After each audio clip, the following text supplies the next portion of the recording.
নমস্কাৰ বন্ধুসকল, ভোগালী বিহুৰ সকলোলৈকে প্ৰীতি আৰু শুভেচ্ছা জনাই মই পুনৰ এটি নতুন ভিডিঅ'লৈ মই আপোনালোকক সকলোকে স্বাগতম জনাইছোঁ।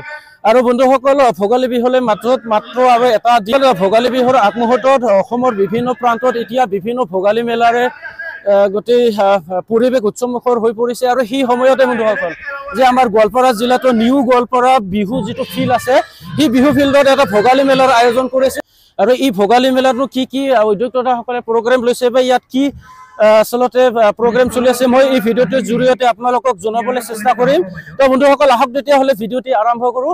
আৰু বন্ধুসকল চাওক, আপোনালোকে যদি মোৰ পাছৰফালে চায় যে এটা আটক ধুনীয়াকৈ তেওঁলোকে একদম বৃহৎ আকাৰৰ এটা মেজি তেওঁলোকে ইয়াতে আচলতে তৈয়াৰ কৰিছে। আৰু বন্ধুসকল, উদ্যোক্তাসকলে সিফালে যদি আপোনালোকে চায় তেতিয়াহ'লে দেখিব যে এটা আমাৰ আহোম ৰাজত্বৰ কীৰ্তিচিহ্ন বা আমাৰ অসমৰ গৌৰৱ বুলি ক'ব লাগিব, এটা তলাতল ঘৰ, যে তলাতল ঘৰৰ আৰ্হিৰে তেওঁলোকে ভেলাঘৰটো নিৰ্মাণ কৰিছে। তো গতিকে আহক বন্ধুসকল, এতিয়া মই এই মেলাৰ এটা সামগ্ৰিক দৃশ্য আপোনালোকক দেখাবলৈ চেষ্টা কৰিছোঁ। এয়া চাওক আপোনালোকে চাৰিওফালে সিফালে বিভিন্ন ব্লকৰ মাজত বিভিন্ন খেল ধেমালি অনুষ্ঠিত হৈ আছে। তো মই আপোনালোকক সেই পৰিৱেশটো আগতে দেখাম। আগতে মই ইফালে দেখাই লৈছোঁ আপোনালোকক। এয়া ইফালে চাওক বন্ধুসকল যে আদৰ্শ মণ্ডল পৰ্যায়ৰ খৰমুজা উন্নয়ন খণ্ড, আচলতে গোৱালপাৰা জিলাত যিকেইটা উন্নয়ন খণ্ড আছে, এই গোটেইকেইটা উন্নয়ন খণ্ডবিলাক লৈ পেলাই আজিৰ আচলতে ভোগালী এই মেলাটো অনুষ্ঠিত হৈছে। আৰু মই কিছু ইয়াতে অসমী ভোগালী মেলা 2024 গোৱালপাৰা মেডিকেল ইউনিট ত্ৰিবেণী মণ্ডল পৰ্যায় কৃষ্ণাই উন্নয়ন খণ্ড, তো সকলো উন্নয়ন খণ্ডৰ কাৰণে এটা এটা এনেকৈ আচলতে এটা ষ্টল আছে। আৰু তেওঁলোকে ঘৰতে উৎপাদন কৰা কিছুমান বস্তু এই মেলালৈ আচলতে বিক্ৰী কৰাৰ বাবে লৈ আছে। তো মই প্ৰথমতে ইয়ালৈ আহিছোঁ, এইটো তেখেতসকল জন্তৰা মণ্ডল পৰ্যায় সংগঠন কৃষ্ণাই উন্নয়ন খণ্ডৰ পৰা তেখেতসকল আহিছে। তো মই ক'ৰ পৰা আহিছে আপোনালোক? বন্ধুসকল ইয়াত চাওক যে আমাৰ যি অসমী যি ভোগালী মেলা চলি আছে, সেই ভোগালী মেলাৰ এটা ষ্টলত মই সোমাইছোঁ। আৰু সোমাই আপোনালোকক মই এটা বস্তু দেখাইছোঁ। ইয়াত চাওক, এইটো আচলতে তামোল ঢকুৱাৰে বনোৱা ন, এইটো তামোল ঢকুৱাৰে আটক ধুনীয়াকৈ তেওঁলোকে আমাৰ যে আজিকালি সেই সভা সমিতিত ব্যৱহাৰ হয় মানে থাল আৰু বাতি সদৃশ তেওঁলোকে এনেকৈ কিছুমান বস্তু লৈ আছে। এইবিলাক আপোনালোকে কি ঘৰতে বনায়? এতিয়া বনায়। এতিয়া আপোনালোকে কি কি বস্তু লৈ আহিছে ইয়ালৈ? ইয়াতে আমি খান্দ গুড়া লৈ আহিছো, এইয়া মিঠাই লৈ আহিছো, নিমকি লৈ আহিছো, আৰু চিৰা, দৈ, মিষ্টি, লগতে আচাৰ, হাঁহৰ কণী আছে, চব্জি পাচলি যিমান আছে আৰু এইবিলাকে লৈ আহিছো, বাদাম। বন্ধুসকল, আৰু ইয়াতে এনেকৈ আচলতে বহুত কেইটা বালিজনা উন্নয়ন খণ্ডৰ অন্তৰ্গত মানে আত্মসহায়ক গোটৰ কিছুমান ষ্টল ইয়াতে দেখিবলৈ পাব। গতিকে সেই ষ্টলবিলাকত তেখেতসকলে কি কি বিক্ৰীৰ বাবে লৈ আহিছে মই আপোনালোকক অলপমান দেখাবলৈ চেষ্টা কৰিম। ইফালে যদি চাই আপোনালোকে কিছুমান জনজাতীয় মূলৰ কাপোৰ এখেতসকল লৈ আহিছে। আপোনালোকে ক'ৰ পৰা আহিছে বাইদেউ? ব্লকৰ পৰা আহিছো। কি কৈছে? লখিমপুৰৰ পৰা আহিছো। লখিমপুৰ ব্লকৰ পৰা আহিছে। আপোনালোকৰ এটা আত্মসহায়ক গোট আছে? আপোনালোকে এই যে কাপোৰবিলাক আনিছে নিজে বনাইছে নে? চব বনোৱা দিয়া। নিজে বনোৱা চব হাতেৰে বনোৱা। কেতিয়া আহিছে আপোনালোকে ইয়াত? আমি যোৱাকালি আহিছো। যোৱাকালি আহিছে ন? কেনেকুৱা সঁহাৰি? ভাল ভাল ন? বিক্ৰী বাৰ্তা এনেকৈ চলি আছে। হয়, আচলতে ইহঁতে লখিমপুৰ উন্নয়ন খণ্ডৰ পৰা আহিছে। এখেতসকলৰ এটা আত্মসহায়ক গোটৰ সদস্য। আৰু এখেতসকল মানে কিছুমান জনজাতীয় মূলৰ কাপোৰ বিক্ৰীৰ বাবে ইয়ালৈ লৈ আহিছে। আৰু ইফালে আমাৰ বাইদেউ এজনী আছে, কিছুমান শাক পাচলিৰ হেৰি দেখিছোঁ। কওকচোন বাইদেউ, কেনেকুৱা? ভালে, মোটামুটি আমি চব জৈৱিক সাৰৰ বস্তুবিলাক লৈ আহিছোঁ। এইবিলাক আমাৰ ঘৰৰে হয়। তো ইয়াতে আপোনালোকে যিবিলাক বস্তু দেখিছে এই ষ্টলটোত নাৰিকলৰ পৰা, ঔটেঙাৰ পৰা আৰম্ভ কৰি কচুৰ পৰা কণীলৈকে। আৰু আমাৰ বাইদেউগৰাকীয়ে কৈছে যে তেখেতসকলে এইবোৰ গোটেই ঘৰতে উৎপাদন কৰা আৰু তাত কোনো ৰাসায়নিক সাৰ প্ৰয়োগ নকৰে ন বাইদেউ? গোটেইবিলাক আপোনালোকে যিবিলাক শস্য বা ফল মূল দেখিছে গোটেই জৈৱিক সাৰৰ জৰিয়তে উৎপাদন কৰা। তো কেনেকুৱা কওকচোন, কেনেকুৱা কি মানে হৈছে মোটামুটি যিখিনি আনিছিলো মোটামুটি বিক্ৰী হ'লে আৰু অলপ আছে হৈছে মানে আজি অলপ ভাল লাগিছে বন্ধুসকল আৰু এটা মই ৰংজুলি জনজাতি ইউনিয়ন কেন্দ্ৰৰ পৰা আহিছে আপোনালোকে ৰংজুলিৰ পৰা আহিছে নেকি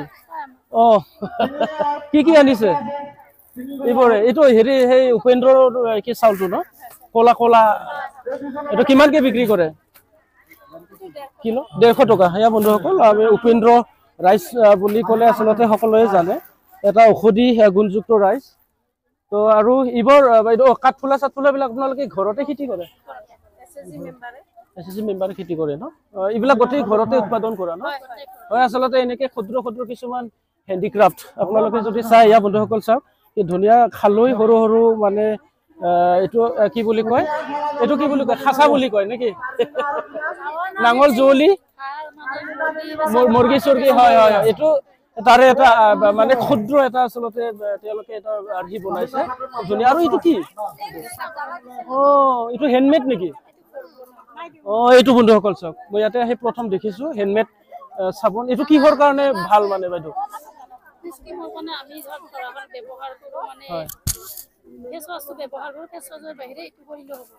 এইটো কিহেৰে বনাই কি কৈছে এল'ভেৰাৰে বনাই কেনেকুৱা পাৰ পিচ দামটো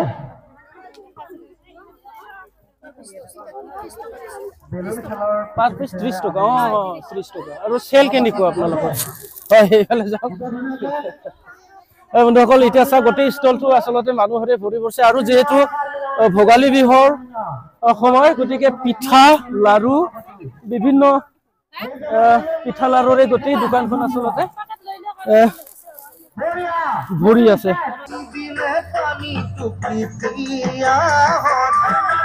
আৰু এইফালে চাওক এইটো কি বাইদেউ হা এইটো কি কোমোৰাৰে বনোৱা মিঠাই বন্ধুসকল চাওক ভোগালী মেলাত কোমোৰাৰ এইটো কোমোৰাৰে বনাই ন এইটো কি মিক্স দিয়ে আৰু ইয়াতে চিনি আৰু কোমোৰা আৰু এইবোৰ পাউডাৰ মছলা এয়া বন্ধুসকল যে আমাৰ নিউ গোৱালপাৰা বিহু ফিল্ডত যি আচলতে অসম ভোগালী মেলাৰ চলি আছে সেই ভোগালী মেলাত উদ্যোক্তাসকলে মোৰ পাছফালে যদি আপোনালোকে চাই যে আহোম ৰাজত্বৰ সকলোৰে গৌৰৱ তলাতল ঘৰৰ আৰ্হিত ভেলাঘৰটো নিৰ্মাণ কৰিছে তো গতিকে আহক আপোনালোকক মই অকণমান ভেলাঘৰৰ এটা হেৰি দেখাইছে সম্পূৰ্ণ ভেলাঘৰটো দেখাইছো ইয়াত চাওক আটক ধুনীয়াকে এনেকে খেৰ কাঠ আৰু আটক ধুনীয়াকে ই তলাতলৰ আৰ্হিত আচলতে ভেলাঘৰটো বনাইছে তো আহক বন্ধুসকল ভেলাঘৰটোৰ ওপৰলৈকে লৈ গৈ আছো বন্ধুসকল একদম আটক ধুনীয়াকে তেওঁলোকে তলাতলৰ আৰ্হিত খেৰ বাঁহ আৰু কাঠেৰে ধুনীয়াকে তেওঁলোকে এনেকে ভেলাঘৰটো আচলতে বনাইছে আৰু ইয়াৰ পৰা যদি মই আপোনালোকক গোটেই ফিল্ডৰ পৰিৱেশটো দেখাইছো এচক আচলতে গোটেই আত্মসহায়ক গোটৰ যিবিলাক সদস্য আছে সেই সদস্যৰে এই গোটেই ফিল্ডখন ভৰি আছে আৰু এই উদ্যোক্তাসকলে ইয়াৰ লগত সংগতি ৰাখি বিভিন্ন খেল ধেমালিৰ আচলতে আয়োজন কৰিছে আৰু এতিয়া আপোনালোকে যদি চাই মেজিক চেয়াৰৰ যিটো খেল এই মেজিক চেয়াৰ খেলৰ এটা চলি আছে তো এফালে আহক বন্ধুসকল এয়া চাওক আমাৰ আহোম ৰাজত্বৰ আমাৰ সেই স্বৰ্গদেউসকলৰ গৌৰৱ বৰ্তত তেখেতসকলে ধুনীয়াকে খেৰেৰে এই বৰ্ততটো ধুনীয়াকে সাজিছে হয় বন্ধুসকল আচলতে ইয়াত এটা আহি আপোনালোকে এটা গ্ৰাম্য পৰিৱেশৰ এটা ছবি আচলতে ইয়াত আপোনালোকে দেখিবলৈ পাব আৰু ইয়াত আছে নিউ গোৱালপাৰা বিহু ফিল্ড আমাৰ আপোন এনেকে কিবা এটা লিখা আছে তো আহক বন্ধুসকল এতিয়া আমি ইয়াৰ সমগ্ৰ পৰিৱেশটো দেখাইছো ইয়াত হৈছে ৰাতিও কিছু নিশ্চয় কাৰ্যসূচী আছে বন্ধুসকল আৰু ইফালে ভোগালী মেলা এনেকে তেওঁলোকে আচলতে এইটো কিছুমান আটক ধুনীয়াকে বাহেৰে ত্ৰিকোণ আকৃতিৰ কিবা এটা শ্বেপ দিব বিচাৰিছে হয়তো ইয়াতে আহি পেলাই অলপ আমাৰ যিবিলাক দৰ্শক আছে সেলফি উঠিব পাৰে তো যেনক ইফালে গোটেই স্থলবিলাক খালী হৈ আছে এতিয়া হয়তো ৰাতি হোৱাৰ লগে লগে এইবোৰ ভৰি পৰিব বন্ধুসকল আৰু যদি আপোনালোকে চাই তেতিয়াহ'লে ভোগালী মেলা গ'ল। গোটেই আচলতে আত্মসহায়ক গোটৰ কাৰণে গোটেই ষ্টলবিলাক তেওঁলোকে বনাইছিলে। আমাৰ সকলোৰে মিঠাতেলৰ এখন ষ্টল দেখিছোঁ আৰু এই দোকানখনৰ অনাৰ আচলতে মোৰ লগত আছে দাদা। তেখেতৰ পৰা এই বিষয়ে কিছু কথা জানিবলৈ চেষ্টা কৰিছোঁ বাৰু। দাদা কওকচোন যে আপোনালোকে যে মিঠাতেলবিলাক ওলাইছে এইটো ঘৰতে প্ৰডাকশ্যন হয়, কেনেকুৱাকৈ কি কৰে? আমাৰ ইণ্ডাষ্ট্ৰি ফুডছ এণ্ড বেভাৰেজ বুলি কয়, এইটো আমাৰ ৰাঁচী আমাৰ ব্ৰেণ্ড নেম হয়। আমি ইয়াতে আমাৰ ইণ্ডাষ্ট্ৰিতে আমি মিলিং কৰোঁ। আমি ইয়াতে লোকেল যিখিনি ফাৰ্মাৰ্ছ আছে তেখেতসকলৰ পৰা আমি মানে মেটেৰিয়েলখিনি প্ৰকিউৰ কৰোঁ। আমি কৰি পেলাই লোকেল ফাৰ্মাৰৰ পৰা যিখিনি আছে মেটেৰিয়েল সৰিয়হৰ যিটো হয়। তাৰপাছত আপোনালোকৰ মেচিন টেচিনবিলাক ঘৰতে আছে? মেচিন আমি ইয়াতে আছে, আমাৰ গোটেই ইয়াতে আছে। আমি এটা স্কিম আছে, এইটো PMFME স্কিম বুলি DIC আমাক সহায় কৰিছে, তাৰ কাৰণে আমাক চৰকাৰ ফালৰ পৰা হয় আমি সাবসিডি। যে তেলবিলাক আপোনালোকে এইটো কিমানকৈ হাফ লিটাৰকৈ আছে হয়। এতিয়া কথাটো এইটো কিমান দামত বিক্ৰী হয়? এইটো এতিয়া আমি কাষ্টমাৰক 80 rupees বিক্ৰী কৰি আছোঁ। 80 টকা এইটো আধা লিটাৰ 80 টকা হয়। আৰু এইটো দাদাই কোৱা মতে পিয়ৰ মিঠাতেল হয়। আৰু কওকচোন আপোনালোকৰ চাহিদা কেনেকুৱা? চাহিদা আমি লোকেলিও কৰি আছোঁ, আমি টাউনত দি আছোঁ গোটেইখিনি, আগিয়া বা এইবোৰ আগত আৰু ৰিচেণ্টলি আমি ভূটানত এক্সপৰ্ট কৰিছোঁ। ভূটানত এক্সপৰ্ট কৰিছোঁ? হয়, আমি নিয়াৰ এবাৰ 50 লিটাৰ্ছ এক্সপৰ্ট কৰিছোঁ। এইটো আছাম গভৰ্ণমেণ্টৰ ছাপৰ্টৰ পৰা ভূটানত এক্সপৰ্ট কৰিছিলোঁ। আৰু আমাৰ চলি আছে আকৌ এক্সপৰ্টৰ কাৰণে যোজা চলি আছে আমাৰ। এতিয়া উৎপাদন কিমান হয় আপোনালোকৰ? উৎপাদন আমাৰ এতিয়া আমি বেচিকেলি আমাৰ ধৰক ডেইলি আমাৰ প্ৰডাকশ্যন 1 টন হয়, আমাৰ কেপাচিটি হয় 1 টন হয়। মানে এদিনত মিলিং কৰোঁ আমি। মেলিং কৰে তাৰে আপোনাৰ সৰিয়হটো কম, তেলটো কম ওলায়। আপোনাৰ তেলটো এনে আনুমানিক কিমান মান ওলায় দিনত? 35% ওলায় আপোনাৰ, ধৰক 3.5